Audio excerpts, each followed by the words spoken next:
Good morning. कैसे हैं आप लोग? 10 क्वेश्चन 9 क्वेश्चन आपको दिखाई दे रहा है इमेज में आपको 9 क्वेश्चन दिखाई दे रहा है।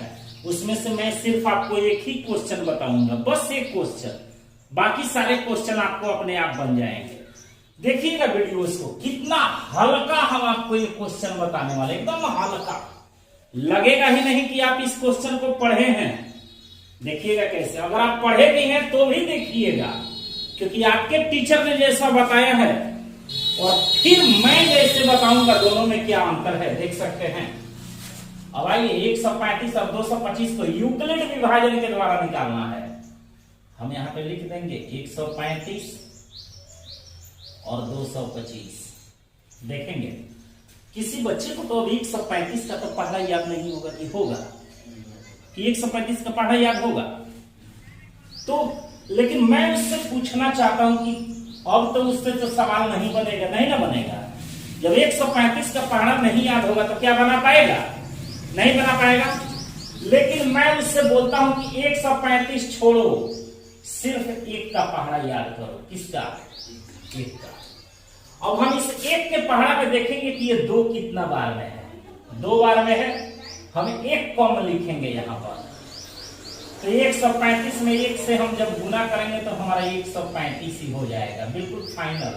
ध्यान देंगे, 5 में से 5 गया 0, 12 में से 3 गया 9, ये कट गया। हाँ, अब इसको ध्यान देंगे बाबू, थोड़ा सा। इसको हम A बोलते हैं, इसको B बोलते हैं, इसको Q बोलते हैं और इसको R बोलते हैं। थोड़ा ध्यान देंगे यहाँ पर। A बराबर BQ प्लस R। तो A का मान क्या है? A का मान आप यहाँ A है, इसके नीचे आप A को लिखेंगे 2 2 5 बराबर B का मान इसमें ढूंढना है। क्या ये B है?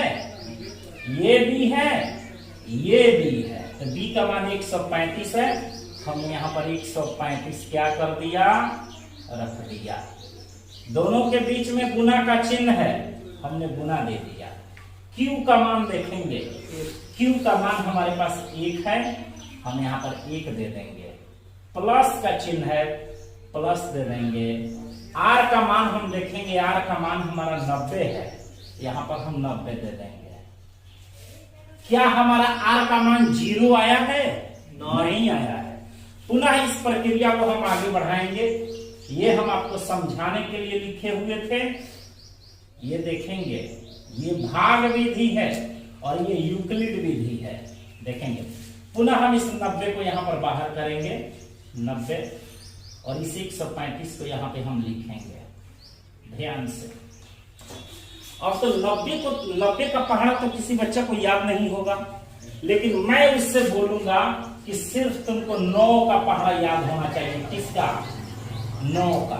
तो 9 के पहाड़ा में ये 13 कितना बार में है? 1 बार है। तो 90 एकम क्या हो गया? 90 हो गया। ये घट गया, यहाँ पे 45 आ गया। फिर आपसे हम बोलेंगे कि इसको A बराबर BQ प्लस R पर लगाइए। तो इसमें A का मान क्या हो गया? ये हो गया।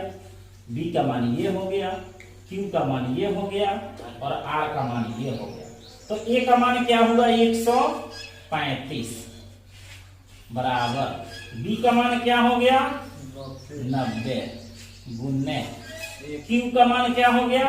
1 प्लस R का मान क्या हो गया? 45। फाइनल समझ में आ रहा है? फिर हम इसको यहां से मिटा दिए। जय वो भाग बनाइएगा, तय वो है लाइन भी बनाइएगा। यही यूक्लिड विभाजन है। ध्यान देंगे बाबू, एकदम ऐसे हो गया। पुनः यहाँ पे 45 नहीं आया, R का मान हम 45 को अब यहाँ पे करेंगे और 90 को यहाँ बीच में रखेंगे। किसी बच्चे से हम पूछेंगे कि 45 का पहाड़ा याद है, वो तुरंत बोलेगा कि सर मुझे तो 45 का पहाड़ा कोनो जिंदगी में नहीं याद बा और नहीं याद हो। लेकिन हम उससे बोलेंगे कि बेटा 45 का पहाड़ा मत याद करो, खाली सुनाओ ना 4 के पहाड़ा तो याद बा कि ना। तो 4 के पहाड़ा में 9 कितना बार में है? 2 बार में। देखिए 2 बार में, तो 45 दूनी 90 एकदम आराम से आ गया। बिल्कुल ध्यान दे, ये कट गया। अब हमारा यहाँ आर का मान क्या आ चुका है, 0 आ चुका है। ये भारती भवन में क्वेश्चन दिया गया है, ऑब्जेक्टिव क्वेश्चन है ये। पुनः हम इसको सजाएंगे, ये ए हो गया, ये बी हो गया, ये क्यू हो गया, ये आर हो गया। तो ए का मान क्या हुआ, 90 बराबर बी का मान क्या हुआ, 45 गुने क्यू का मान क्या हुआ, 2 प्लस आर का मान क्या हुआ, 0। यहां पर हम इसको लिखने का हम प्रयास करेंगे। तो मैंने आपको 100 बार बताया कि जब आर का मान 0 हो जाए, ये भारती भवन का भी क्वेश्चन है, जब आर बराबर 0 तब HCF इक्वल टू क्या होगा, HCF इक्वल टू 45। ये A है, ये B है, ये Q है, ये R है। तो HCF इक्वल टू हमेशा B होता है और B का मान इसमें क्या है, 45 है। यही हमारा आंसर है। ये भाग विधि है जो आपको नहीं बनाना है, हम आपको समझाने के लिए बताए हैं। ये यूक्लिड विभाजन है। बगल में जितने भी क्वेश्चंस आपको दिखाई दे रहे हैं, दम है तो आंसर बना करके आप कमेंट बॉक्स में जवाब दीजिए।